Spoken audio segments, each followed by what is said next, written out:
My name is Don D'Amato, and I'm a design systems architect and the author of Gridless Design. I'm a senior software engineer at GoDaddy, where I'm responsible for their design system. And I also teach user experience at Parsons School of Design here in New York, where I live with my wife, who also happens to work in design systems. We like to call this our design systems house. So today we're going to be talking about shifting toward a gridless design system. And hopefully by the end of the talk, I've convinced you to get rid of your grid. So I want to start the talk today with one big hot take. The design grid is not inclusive. That's it. That's the tweet. All right. So I think I'm going to have to prove that to you. So in order to do that, I'm going to show you a couple of numbers.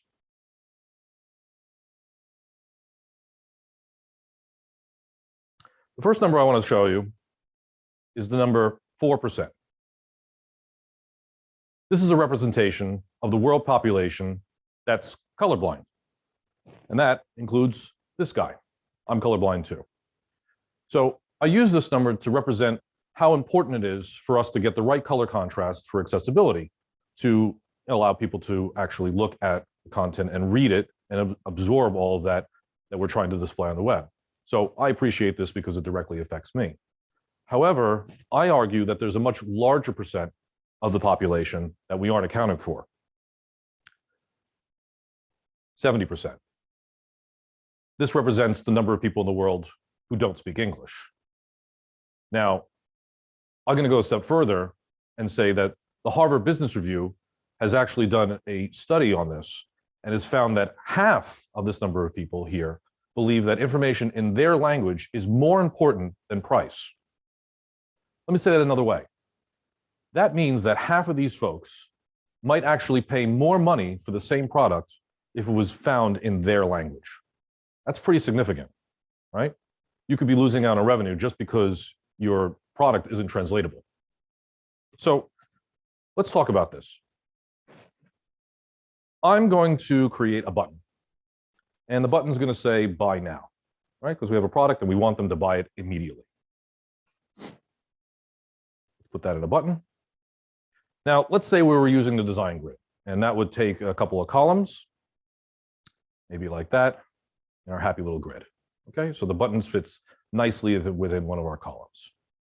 Now, let's say a user from Mongolia decides that they want to buy our product and they see our button here, but it needs to be translated into their native language. So let's do that. Now, the 8 characters that was in this button at the moment for our design has turned into 20. That's a 250% increase, or 2.5 times the size of the original button. And you could tell right away that it breaks right out of the grid. And if I, as a user, saw this on a web page, I couldn't trust them to give them my credit card. They can't even get a button right. So how do we support translations in our designs? Well, it's simple. We get rid of the grid. Okay. How do we actually do that?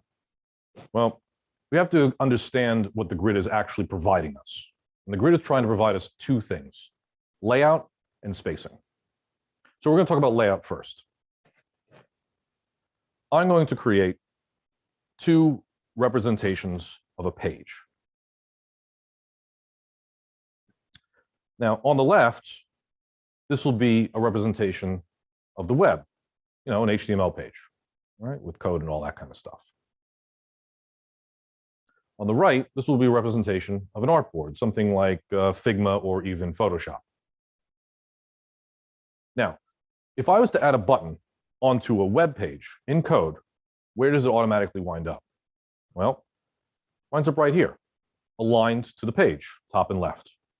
It actually takes a lot more work to have buttons appear elsewhere. It needs a lot more code to go ahead and do something like this. It's not what the web, that's not what the web was expecting, right? We're expecting alignment because this actually works like a document. Now, if I was to add that same button to an artboard, well, that could wind up anywhere. It could wind up on the artboard, it could wind up outside of the artboard. There's nothing stopping it. What we need to do is actually provide a lot more activity, a lot more guidance in the form of a grid potentially to show where these things need to be aligned, right? It's a lot more work. So I hope this visualizes that these two things are actually opposites, right? There's native alignment already baked into the web, and we have to actually provide alignment in our artboards, okay? So what's the recommendation when it comes to a system? Well, actually, there is none. What we should be doing is allowing the web to work as it's intended, all right? Allow the content to dictate the size of the containers so that if content needs to increase the size of Y button, it can do so. And then allow the natural flow of the document to be maintained so that if there's no more room, it goes to the next line. No problem. It's the way the web works. Trying to add additional guidelines like a grid to an existing web interface is just going to have conflicting views about how to display that content. So I would recommend that you just use the rules that the web provides. Okay, so that covers the layout. Let's talk about spacing. Now, with spacing, you can imagine that you would have a designer's dozen of tokens to describe all the space in your UI. I'm actually going to argue you can only do it with 2. That's all you really need.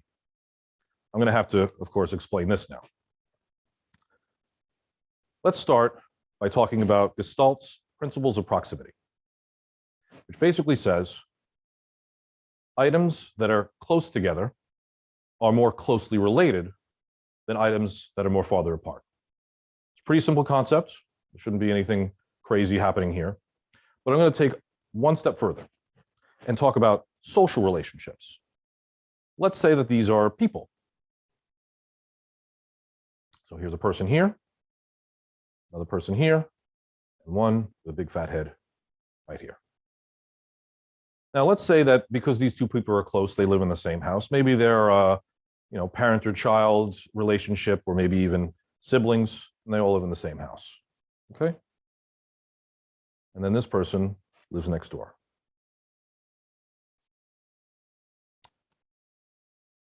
So we could say that people that live in the same house are 1 degree of separation apart, socially speaking, and we could say that people who live in different houses are 2 degrees of separation apart, okay? Again, socially speaking.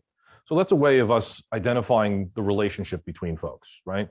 Relationship between parent and child or siblings being 1, and then folks in different families potentially being 2, okay? Now, keep that concept in the back of your mind while I introduce an actual user interface. This example comes from Nathan Curtis's blog post on space in design systems. It was important for me that his exploration aligned similarly to mine in terms of its visual result. So as we can see here, it looks like these cards are similar. They're practically identical, really. So in the same concept that we had earlier about having identical children in the same house, we can imagine that these 2 cards are 1 degree of separation apart from each other. And same with these 2 cards, okay? Now, with that same logic, you could also say that these tags are also identical and therefore also 1 degree of separation apart. But as we can clearly see, this space here is marked as 32, and the space between these tags are marked as 8. So here's the question. How can we represent the same relationship with different amounts of spacing? Well, the answer is something called a density context. Instead of calling it a density context for right now, I'm going to call it a house because we're more familiar with that metaphor at the moment. Let's say that these cards are all living in the same house, okay? They're all siblings in that house. So they all have the same 1 degree of separation apart. Now, we could also say that these tags are also in a house, a different house inside of that larger one. You can even think of it as maybe a dollhouse. Now, the relationship between the appliances and the furniture within each one of those houses is probably going to be the same, but it's the density that changes, right? The dollhouse is a lot more dense, a lot more compact, but the relationships are the same. So when we compare the space between the larger house and the smaller one, the amount changes, but not the relationship. And that's the point I'm trying to drive home. We need to think about space in terms of relationships. So instead of providing t-shirt sizing or numbers in terms of the relationships, I'm going to actually recommend that we use the terms near and away. And near being that this is 1 degree of separation, they're close. And away saying that they're in different houses, right, far. And we can use those two naming conventions, those two tokens, to describe the space throughout our entire UI. So let's go ahead and show an example of that. Here I have a code pen that shows a representation of the card we had earlier.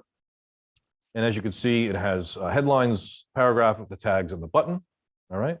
And in order for me to do this, what I first accomplished is by identifying the spacing between all these elements. So I identified if these were supposed to have a near relationship, 1 degree of separation in our previous example, or an away relationship, again, 2 degrees of separation. And that's all I really needed here.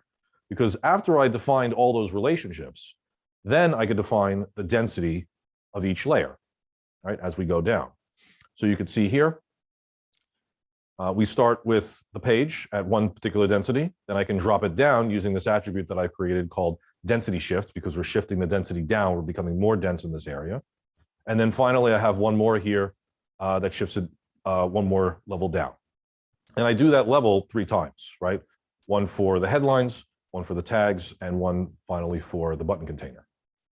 And if this is a little bit easier for you to understand, maybe with a naming convention for each layer. So you can imagine that the tightest layer might be something like compact, maybe a level above that could be something like cozy, and then finally the one above it all might be comfortable, something like Gmail's density options, yeah? But if you're really keen, you can actually tie in topography with density, and that creates a nice pairing between your type styles and your spacing. You can imagine something like a data dense table that has really tight spacing with really small text, and then a large hero image with lots of spacing and really large text, and having those sync up as you create your experience. So in sum, what I'm recommending here from a spacing perspective is providing 2 spacing tokens, one that describes the close relationships and one that describes more distant relationships, and then identifying when the density should shift based on the content required. Okay? So if you'd like to see this kind of stuff in action, I recommend visiting D'Amato.design and our family of sites, which all use this approach to handle spacing and topography across the system. And if you have any questions, please reach out to me on Twitter at @D'Amato. Otherwise, stay inclusive. Thanks.